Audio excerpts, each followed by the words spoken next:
श्री स्वामी समर्थ महाराजांचे वामनबुवा नामक एक फार मोठे भक्त होते. वामनबुवांनी स्वामी चरित्र असलेलं श्री गुरु लीलामृतही लिहिलं. पण याच वामनबुवांवर एक वेळ अशी आली होती की त्यांनी आत्महत्या करण्याचा प्रयत्न केला होता. स्वामी हयात असतानाची ही गोष्ट आहे.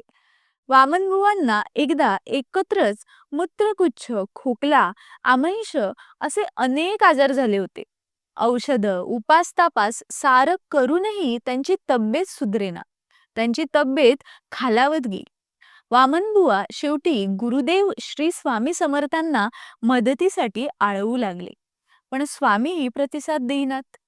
वामनबुवांनी अक्कलकोटला स्वामींना पत्र लिहूनही मदत मागितली, पण त्यालाही उत्तर येईना. त्यांची तब्येत खालावली, त्यांच्या साऱ्या आशा संपल्या होत्या, म्हणून त्यांनी सूरसागर नामक तलावात उडी टाकली. उडी टाकताच क्षणी एक दिव्य हस्तांनी त्यांना बाहेर काढलं आणि त्यांना काही कळायच्या आतच त्यांच्या श्रीमुखात भडकावून दिली.